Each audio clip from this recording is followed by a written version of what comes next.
finally gets it. Well, not that I've had people who haven't, but it's like you're perfect because you're. Oh, see, I'm here. and yeah, it is, and I'm gonna.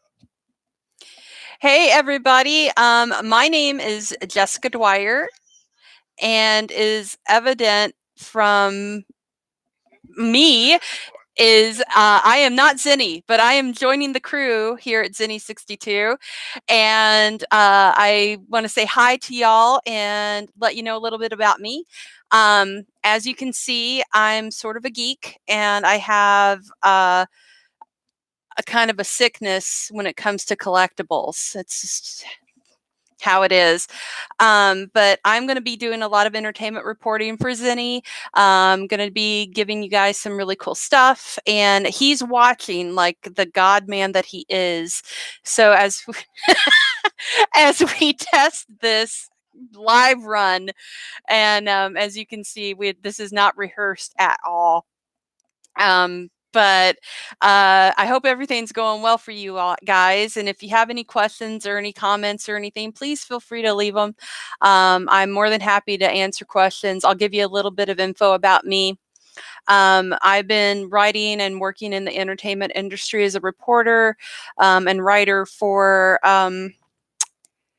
17, 18 years. I'm old. But yeah, I've been doing it for getting up there, about 20, almost 20 years now. And I've been working with a magazine called Horror Hound magazine for, geez, I think we just passed the 15-year mark. And I've been with them since issue 2.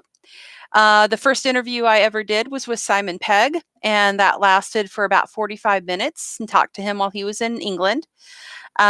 Which was fantastic. He was very gracious, and was my first. My first was Simon. So that was fantastic. I'm a huge Doctor Who nut, if the giant display behind me doesn't give that away. But I focus mostly in horror, but definitely in all the genres. I did just do a review that you can read on my webzine called Fangirl Magazine. It's at fangirlmag.com. And on that site, you'll see interviews, reviews, essays, pieces that I've written. I just did a write-up review, as I said, for Carnival Row, which is premiering on Amazon Prime on August 30th. And that is a really fantastic show. Deals with a lot of issues such as racism, bigotry, and just it's a really timely show, but it's also a beautifully done genre show that has to do with fairies, satyrs, and has a lot of Lovecraft mixed into it. And Guillermo del Toro is actually writing one of the upcoming episodes of the show. And it's produced by Orlando Bloom and stars Orlando Bloom and Cara Delevingne, I think is how you say her name, who starred as the Enchantress in Suicide Squad. So yeah, so it's going to be a really great show. I really loved it. It looks beautiful. Of course, there's a nice little bit of sex and violence in there, of course, for all you guys that are missing it from Game of Thrones. Hopefully this doesn't go as badly as Game of Thrones did. Wait, question. Yes. Put me on speaker? I have you on speaker. Oh, can people hear me? Because I couldn't hear me. Oh, can you hear him? Hold on a second. Let me. I could hear if I turned up the other thing. Oh, I can hear me now. Okay, cool. That's funny. Hey, folks, I just want to say now that I'm really, really, really proud that Jessica's agreed to join Zennie62. I feel like this is a major step in the development of my media company effort. I actually just because we met at Hannibal. Oh yes. Yeah, and but she knows the stuff, and what helps me, and I got a bigger role once. This helps me build. I got an excuse to really go out and do some more financial fishing, but very fast. because I've got great clients and they're going to love this. And I just happy to have. I'm pleased as punch because this is because you bring a fingertip feel for entertainment in the genre of horror, and for Comic-Con. You're a professional, very nice person. On top of all that, you're my friend, you know. And I haven't met your husband yet. I'm dying to meet him. Yeah, he's downstairs in Casa Dwyer right now, with the barking dogs that you may or may not hear. I hope you don't, because I try to at least be at least a little professional when I do live streams. But I appreciate it, man. Zennie is a great guy. He's one of the nicest guys I've ever met at Comic-Con. It's nice to find people that are nice.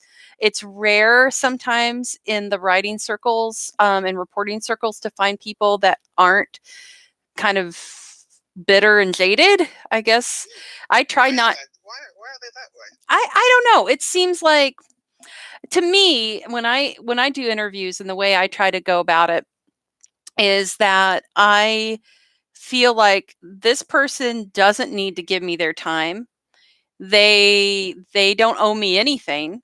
Yes, I'm doing them a service when I'm reporting on the stuff that they do, but they're a human being and they are deserving of respect. And I've seen instances at Comic-Con and at other places where some of the people that are doing the reporting kind of don't act, they act like they deserve this. They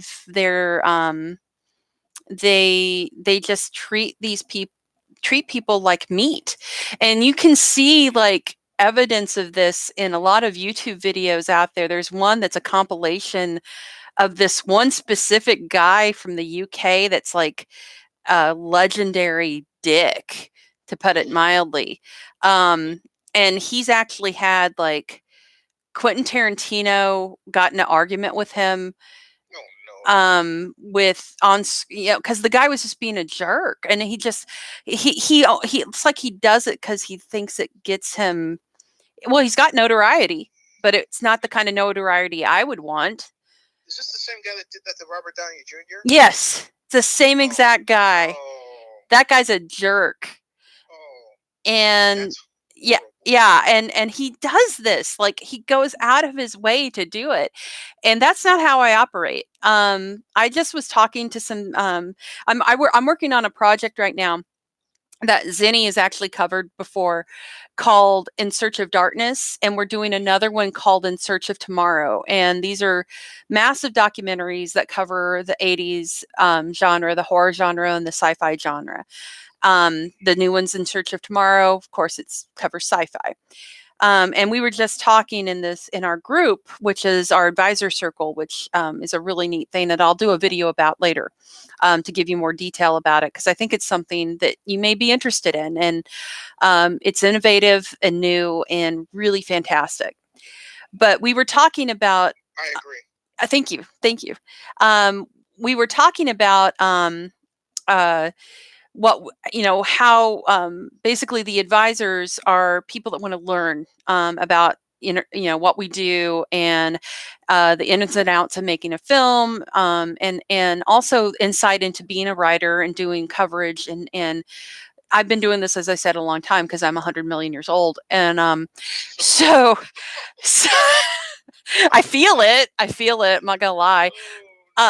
But so I started talking about how one of the people asked, how do you guys go about getting interviews? What do you do with actors, and what's your take and how you do it? And my thing was, I'm very respectful, and you go in there being prepared and knowing your stuff. The subject that you're talking to, that person is going to respond to that. They're going to be appreciative of that, and they're going to talk to you more and give you some insight that you may not know about, and it leads to surprising things that you learn. And one subject that I brought up was James Franco. James Franco is treated like he's some stoner dude from the valley that doesn't know anything, is an idiot, and is isn't taken seriously as an artist or an actor by a lot of people. And then he turns around and wins an Oscar. So at the time that I interviewed him, I don't think the disaster artist hadn't happened yet. So he was still considered kind of a joke. And I knew better, because I knew that James Franco was a smart, savvy guy who'd gone to college, didn't have to, was really into art, really knew his stuff.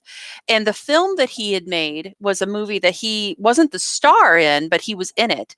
And he had directed, was based on a book by Cormac McCarthy, who is a very dark, deep, well-known writer.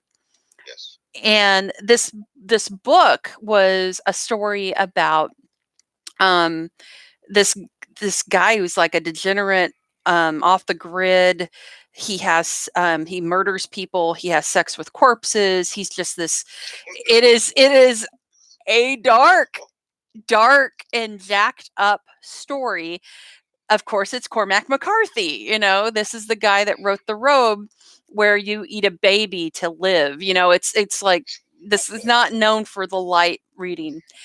But I knew that Franco was a smart and savvy guy. And I knew that this was a project that meant a lot to him, because he was leading his way into doing, what he ended up doing, which was making a movie that won an Oscar. And can I break it real quick? Sure. I just want to introduce everybody who just joined us. This is Jessica Dwyer. Hi, guys. Joined Zennie62, and she's our VIP vlogger. She specializes in entertainment and in particular horror genre. So keep talking, sir. Hi. Hey, guys. Yeah. So when I went into this interview, I made a point of telling him, like, I didn't pander. I didn't ask him about, hey man, what's it like doing Freaks and Geeks? I made a point, because that it happens. But I made a point of treating him with respect, knowing my material, knowing about what he was doing, and it threw him for a minute. It really threw him that I came into this. I don't think they expect genre publications in particular to, because there's it's kind of a shared bigot. I don't want to say bigotry, but a shared. Well, it's not. It's not bigotry. It's not being bigoted, but it's the shared. It's not just sexism either, because, oh man, I can tell you stories. But in this particular case, he was used to being treated a certain way. And I know that there is a bias. That's the word, bias, to genres, genre publications, genre writers, people that cover specific groups. Now, I'm kind of broad in everything that I like. I've my Fangirl magazine, my webzine covers everything really. But in this particular case, it was for Horror Hound. And I've dealt with a lot of issues with studios, especially there was one particular company called the Weinsteins that there's stories. But I had a hell of a time with them, because for whatever reason, and this isn't a slight against Vanity Fair or magazines like that, but they go out and want these particular publications to get the juicy stuff and get the exclusives. The Weinstein Company did this a lot. I guess, because they're the ones that really go for like the Oscars. They go for these award ceremonies. They want all the awards. And eventually you find out that they're not quite as cultured, or, on the up and up as, what happened. Everybody knows. But what bothered me about them was they kind of, that particular studio, didn't really care about their genre product in terms of, our readership, our people, my people. I'm one of them, as is evident by what you see behind me. We weren't treated like we were worth anything in comparison to, say, a Vanity Fair. I hate that. Yeah, and that drives me up the wall. Yeah, and it's like, the readership is there, guys. We have a strong reader base. We are fans. We are fandom. We are many. We are legion, and that's worth your respect because we're the ones that are buying those tickets. We're the ones that are buying those DVDs. We're the ones, you can't see it, but I have that. And it's funny you mention that because I don't want to name names, but there's someone that I know who's based in Atlanta who has covered Comic-Con, and we met at a WordPress blogger event meetup here in Atlanta when I was just getting my social feet wet. Really, I still am, but that's another story. But I'm here primarily helping my mom, so keeping her company. So that's the job. But anyway, I digress. When I would see this person at Comic-Con, I mean, first it was always a surprise, and then I got used to it. And this person's also done Dragon Con. She's been a panelist. But I remember I ran into the restaurant at Comic-Con in San Diego that Sci-Fi would take over. Oh yeah. Mary Jane's. Yeah, it's the one that has the burgers that are like $25 for a burger and fries. But their omelets are really great though. Oh, I love their omelets, and their coffee's good. Anyway, I saw her not last year, but the year before, and I joined her in her business part. I forgot the lady, but I was going to learn her name anyway. But then it's like, okay, we're only talking to you for like a few seconds and leave. And so I thought, okay, and I resolved, especially, and I'll just say this candidly, when you're going through, you don't know your mom's going to live, and I don't want to be too, but the whole point is, it changes you. And my thought was, I don't want to deal with them. And so this time I saw them at the same place. I didn't even walk over to say hi to give them the chance to be mean to me. And you'd think that we're all doing the same thing as media, right? Yeah. And yet, like you and I, and yet there are a lot of people who don't come off as you'd like them to come off in media. And I'm thinking, why? I don't get it. Yeah, I know. I've ran into it too. And the thing is, I've made some really fantastic friends and met some really great people that have, and to me, it's, I help you, you help me. And that's really the way it should be. 'Cause, that's how you make friends. That's how you build rapport and respect and an identity, That's how big sites like Bleacher Report were built. Yeah. And I mean, for real. And so I've made friends in the years that I've been going to Comic-Con. I've met a really great friend named Joe. Joe is now one of the head guys over at DC Universe. Nice. And he went from he's written some great books about Neil Gaiman. He's a massive comic book geek. He's a good guy. And the reason I can tell you he's a good guy is because he knew how much it meant to me to meet David Tennant. And he knew David Tennant came to Comic-Con the one time that David Tennant has come to Comic-Con for Doctor Who. And he gave me his spot in the press room just so I could meet David Tennant, because at the time, David Tennant was the doctor that got me through having cancer, and he showed up at the same time that all happened, and he got me through it. And I got the chance, because of Joe, to tell that to David Tennant. Wow. And we both I tried not to cry, and I managed not to. Tennant got a little teary and was like, he couldn't figure out what to say. And I'm like, just give me a hug. Just give me a hug. Just give me a hug, David Tennant. And he did. But I mean, that's the thing is, and then later on, I got to repay Joe by getting him to get to meet Tim Burton and get an autograph. Whoa. So let's do this, because I've got This works. This is perfect, folks. I want to say this. Oh, you're going to say something. I'm sorry. Oh, no. I was just going to say that's how it works. It sounds cliche and stupid and naive, but just be a decent person. I mean, that's absolutely. really it. I mean, that's the secret is be decent. Whatever happened to the blogger party this year? Oh, I have no idea. I didn't even. Who knows? There was no. As we talked about this previously on one of the other videos. Just this San Diego Comic-Con was lacking in a lot of the things that it used to have. Yep. And and I think it's because Hollywood's hurting. I think right now. I don't know. I mean, it seemed like a lot of stuff was lacking. And the one thing that I find interesting right now is that the big to do is with Disney right now. They really hurt themselves, and apparently they've priced themselves out of something, which is pretty amazing for Disney to do because they're really good at pricing themselves out of stuff. But the whole thing going on with the Star Wars world that they've created, they're saying that people are comparing it to a flop. I mean, Disney's flops are what people dream of having.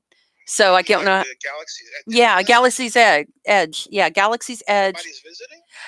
Well, the numbers aren't what they thought it would be at all. And so they actually had like a loss. Oh yeah, that's what they did. Because I mean, like if you go and look at some of the pricing on just like a drink or food there, it's stupid. It's just stupid. You have to sell a kidney to buy dinner. I mean, it's crazy. You know what they're making a mistake is that this guy put it very succinctly is that let me put it this way. I'll forget anybody else. I'll say it my way. We have a 35% underemployment rate. And that means that 1 out of every 3 people are making, you know what I mean, just enough to get by.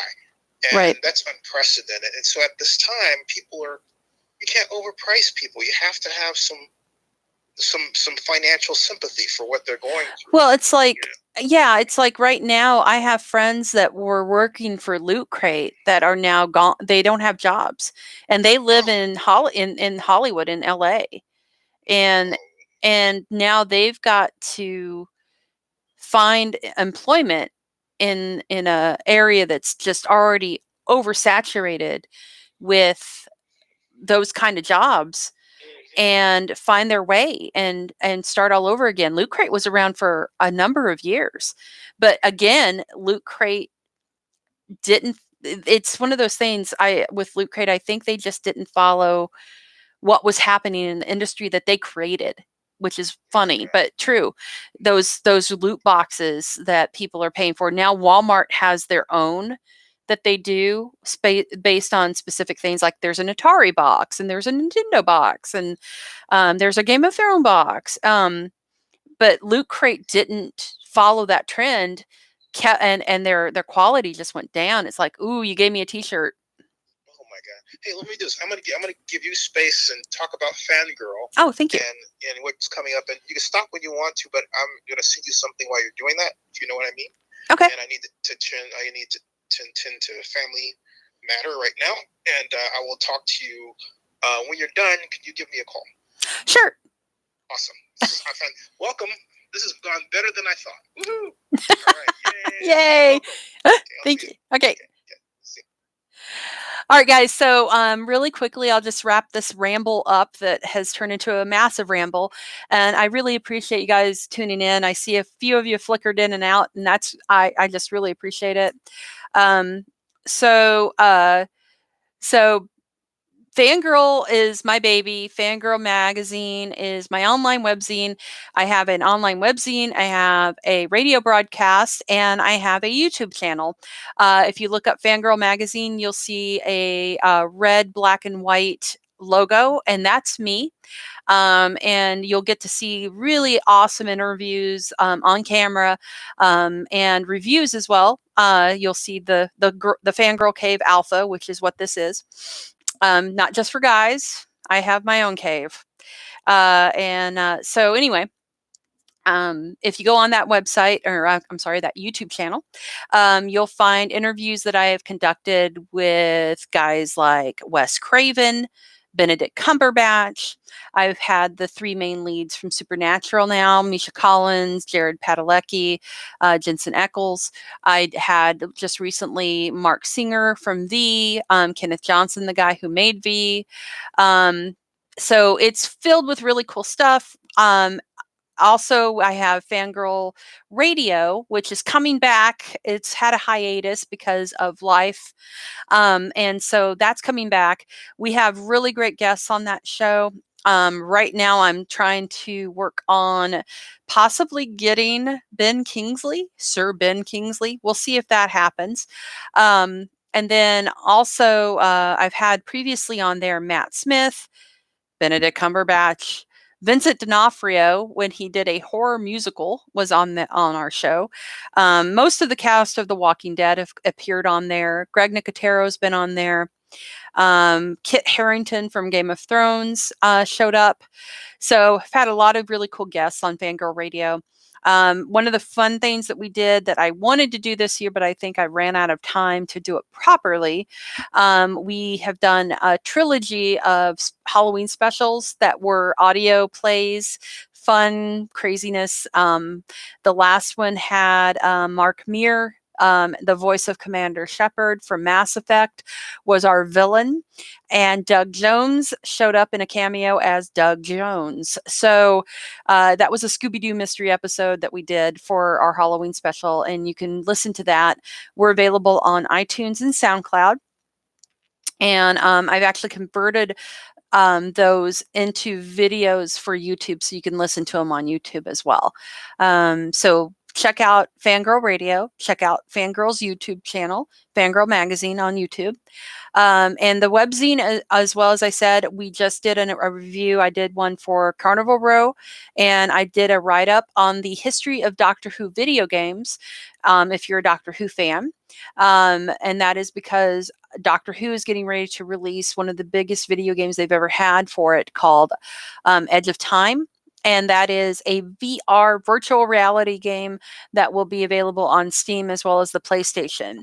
So that's going to be huge. So I did a write-up about that, and there's a brief history of some of the games that have been released for Doctor Who.